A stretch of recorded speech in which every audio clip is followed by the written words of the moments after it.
In the previous lecture, I mentioned that we'll be programming the microcontroller. So in this lecture, we'll have a look at what kind of tools do we need to actually achieve that. So let me give you first a sort of an overview on how exactly this thing works. I originally said that basically when you insert the USB stick in your computer, it will start executing a series of commands. So doing stuff on your computer.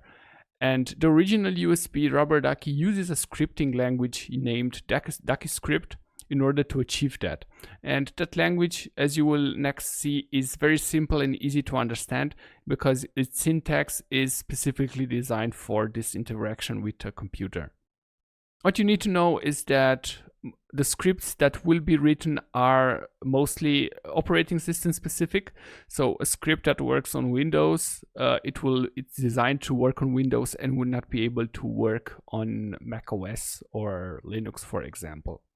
And a lot of hardware gadgets actually rely on this script, and we'll be using this script as well to have a starting point on programming the USB device.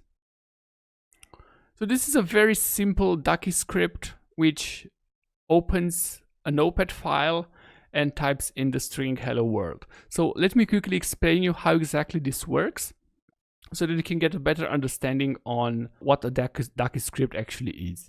So first of all, you will see that there are a lot of times when you are using delay in the script. And the delay is done in milliseconds, which means the first delay will take 3 seconds, and this will create a temporary pause. This is needed because often the operating system, after receiving a command, needs a couple of seconds to open a program, for example, or do something. And it basically prevents the next command from executing. And if the delay is not long enough, and you assume that, or the script assumes that, for example, Notepad is already opened, then at the time when you will be inserting a string or doing other commands, the script will not properly execute. It will think that Notepad is open, but it will start trying to type this text on an empty desktop or something like that, which doesn't really make a lot of sense. So it depends a lot on the operating system, on the computer itself, how fast it is, and you will just have to try it out and figure out how long does it usually take to open something. The next command, GIE and R, will hold the Windows command key and press R at the same time on Windows systems, basically resulting in the run menu being opened. And this is exactly an example for the kind of thing where it takes a second to actually appear. So after this, we'll have another delay. It's a short delay. And after that, we'll be typing in a string. And in this case, the string that will be written is Notepad.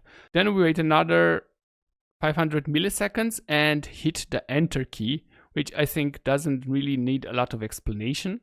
And finally, again, using the string command, we'll be typing in the string hello world and hitting enter again. And this is basically everything that this small script does. And this will be our hello world program with DuckyScript and this USB hack. So let's have a quick look at what kind of software tools we actually need in order to get this running.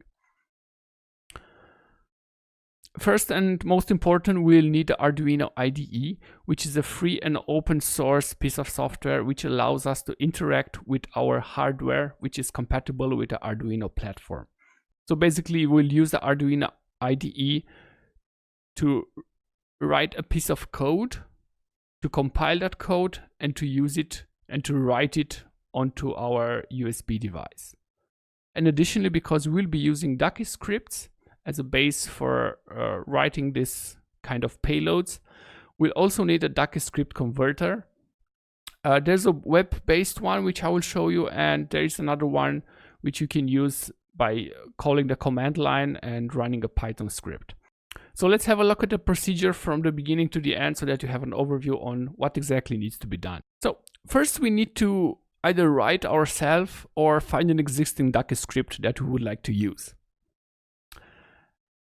And then we're gonna convert that DuckyScript to something that can be understood by Arduino. Because otherwise we'll have no way of interacting with our USB device. If you have the original USB rubber ducky, this is a step that you actually don't need, and you don't need the Arduino IDE or anything like that.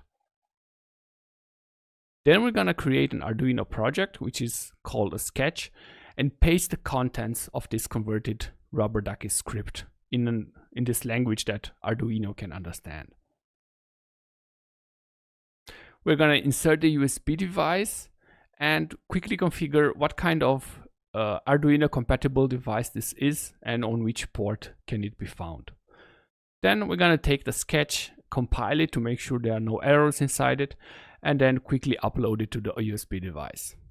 Once the upload procedure is done, we're gonna remove the device and we can insert it again for testing purposes in the same computer or in another computer. If you haven't done that alright, please go to arduino.cc, visit the download section and download the Arduino IDE. It's available for Windows, macOS or Linux.